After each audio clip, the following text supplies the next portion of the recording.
Assalamualaikum warahmatullahi wabarakatuh. Saya Nur Izzati binti Umar Saharudin. Kami akan membentangkan topik 3 iaitu logik dan metodologi. Definisi logik dari segi etimologi ialah perkataan Yunani iaitu logos yang membawa maksud kalimah, diskusi, akal, peraturan dan ta'akul.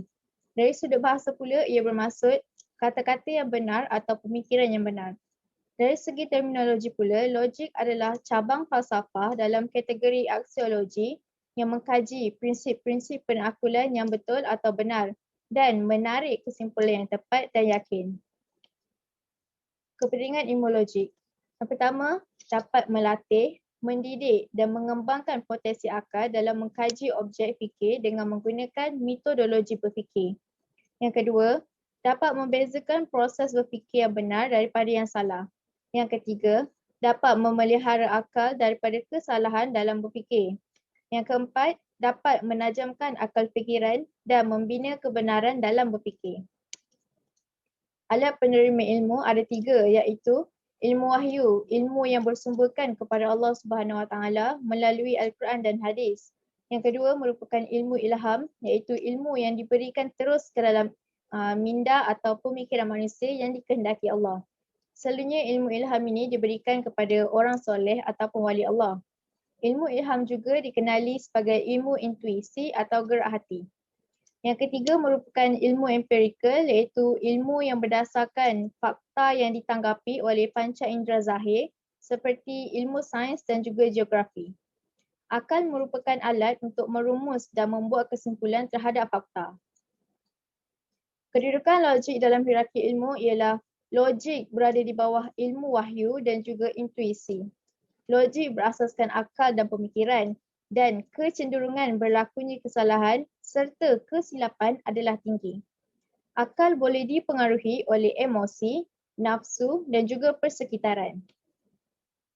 Kategori logik berdasarkan metodologi ada 2 iaitu logik klasik dan juga logik moden. Logik klasik terkenal dengan metod didaksi dan juga syllogism. Ia dinamakan logik klasik kerana muncul di tangan tokoh-tokoh falsafah Yunani. Didaksi dan juga syllogism dijadikan sebagai asas metodologi dan bersifat yang benar bukan praktikal. Manakala logik moden pula terkenal dengan metod induksi yang lebih mendekati kajian sains dan juga eksperimental. Digelar sebagai logik moden kerana ia muncul di zaman moden era sains dengan metod induksi sebagai metodologi asas. Logik dan penghujahan ada 4 iaitu dari segi didaktif, induktif, syllogism dan juga falasi. Didaktif. Didaktif ialah proses menyatakan kesimpulan daripada yang umum kepada yang khusus, di mana jika semua premis adalah benar, maka kesimpulan juga adalah benar.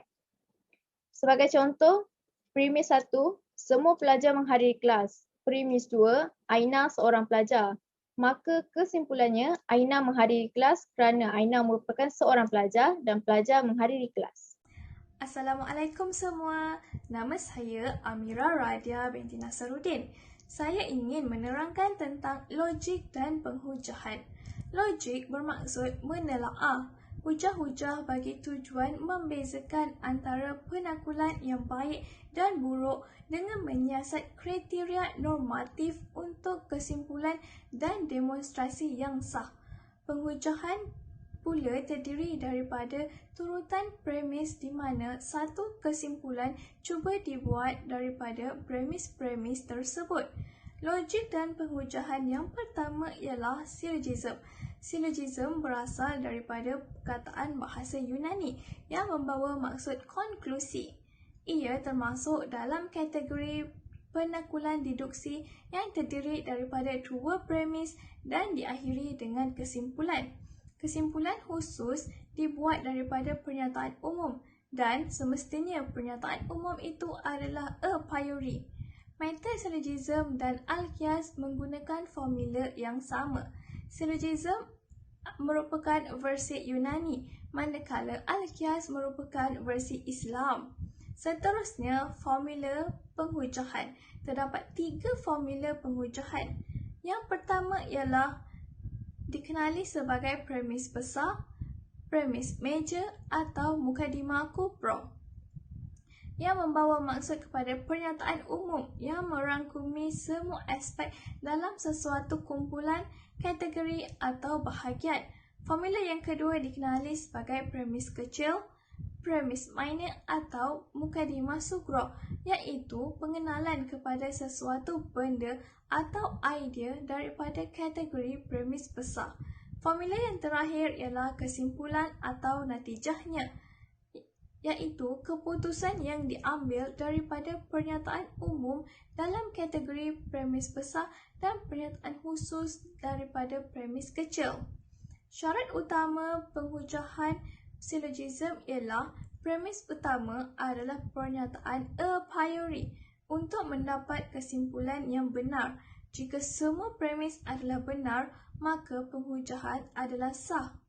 Silogism atau al-qiyas dipetik dari surah Al-Baqarah ayat 258 yang membawa maksud, sesungguhnya Allah menerbitkan matahari dari timur, maka jika engkau Tuhan, terbitkanlah matahari dari barat.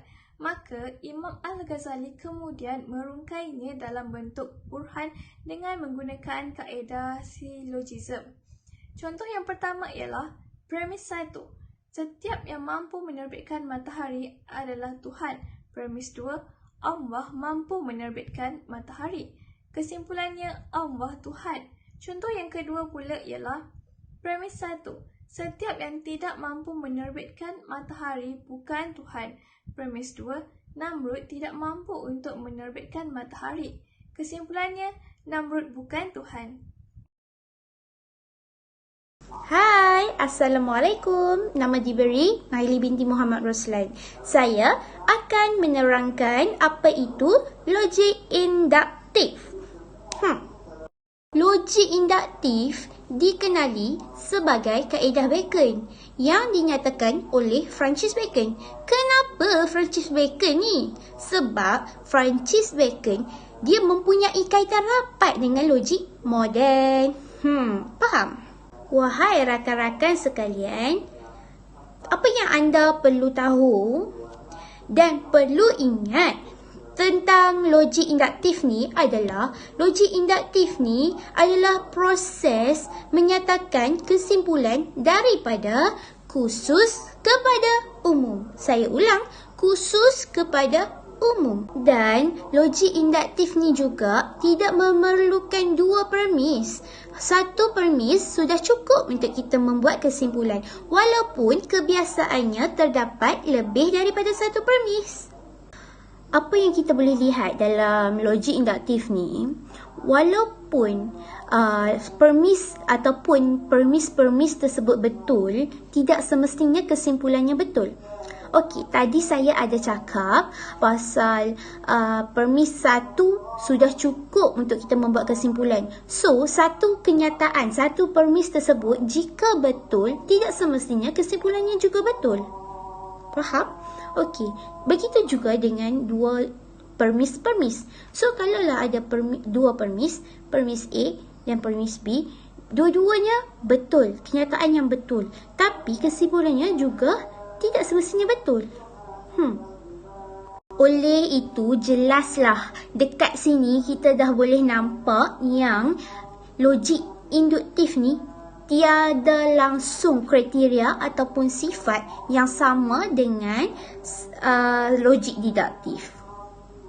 Okey, contohnya premis yang pertama. Okey, dengar baik-baik ya. Premis yang pertama, saya menyatakan bahawa semua burung gagak yang saya lihat selama ini mempunyai bulu yang berwarna hitam. Oleh itu, saya membuat kesimpulan secara logik induktif. Saya cakap, semua burung gagak di dalam dunia ni mempunyai bulu berwarna hitam.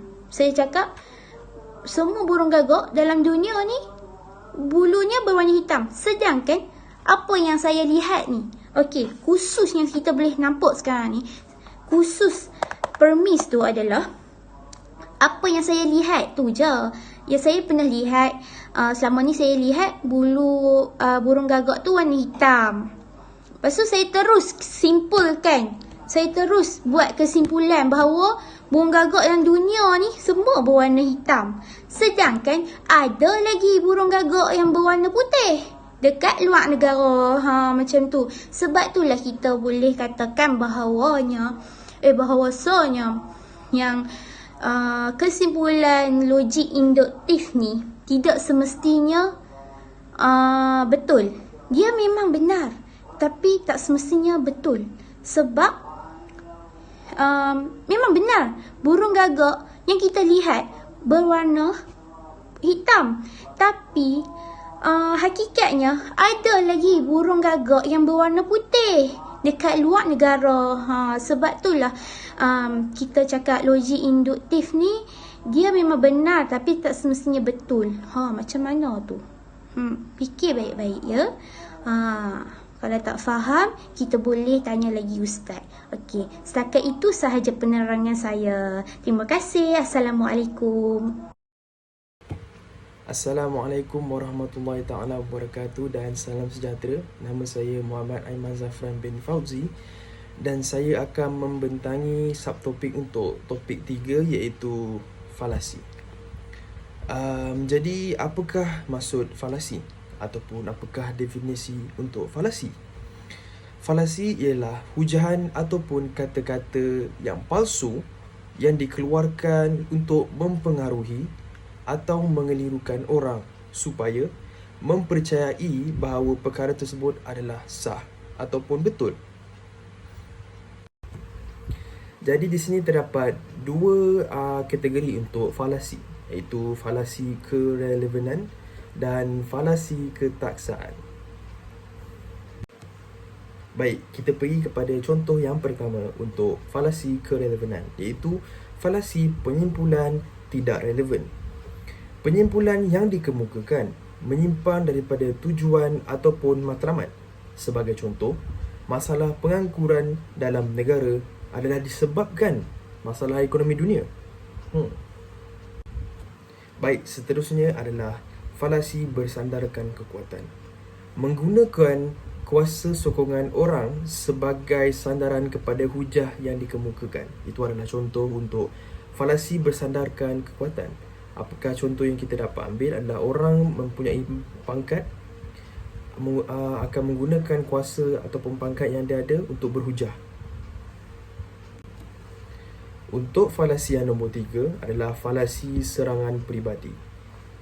Falasi ini mengalihkan hujahan dengan isu peribadi dan bukan pendapat ataupun prinsip.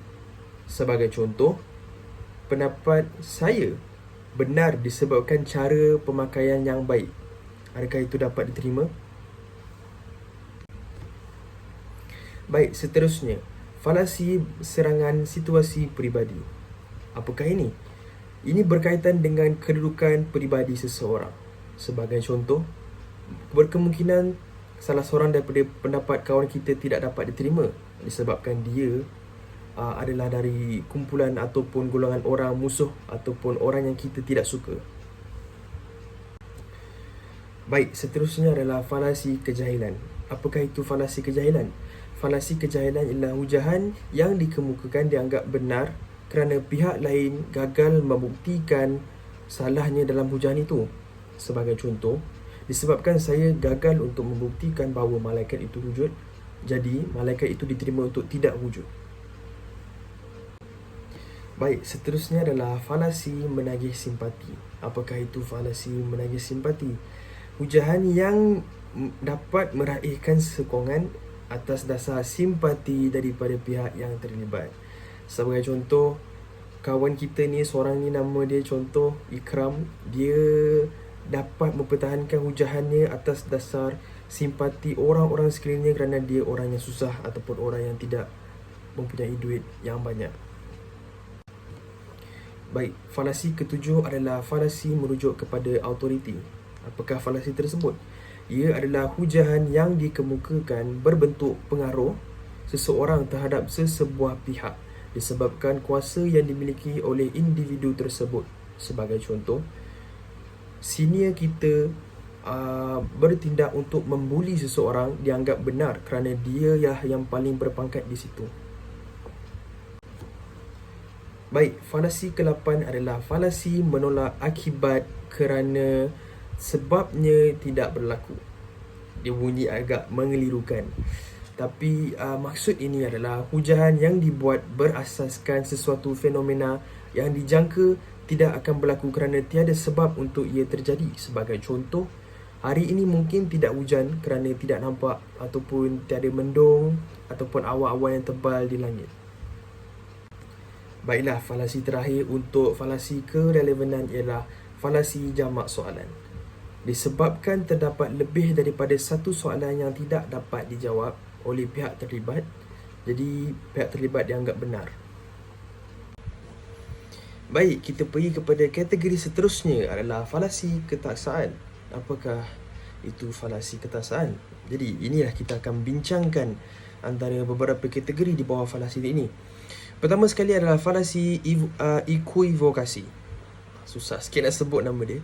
Ialah sesuatu istilah yang dikemukakan yang membawa beberapa erti dalam maksud tersebut. Keduanya adalah falasi ambivoli. Falasi ambivoli adalah ayat mempunyai tafsiran makna lebih daripada satu.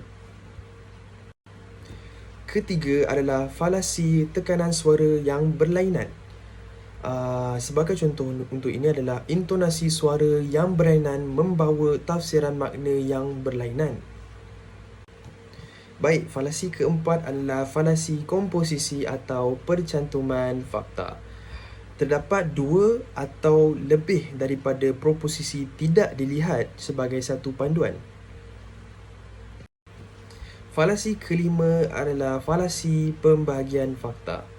Terdapat satu fakta terpencil daripada fakta yang bersifat kolektif.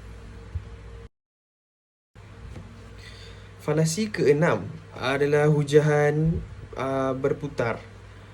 Falasi ini adalah penyimpulan daripada satu premis kemudian dijadikan satu pula premis untuk membuat penyimpulan yang pertama. Baik, falasi terakhir iaitu falasi generalisasi. Yang ketujuh, terjadi daripada generalisasi yang tidak tepat. Baik, apakah contoh untuk falasi ini? Contoh yang saya dapat lihat ataupun saya dapat kaji adalah mengeneraliskan semua benda sama. Contohnya Melayu malas. Tapi adakah semua Melayu itu malas? Jadi sekian sahaja daripada saya. Terima kasih kerana mendengar. Assalamualaikum.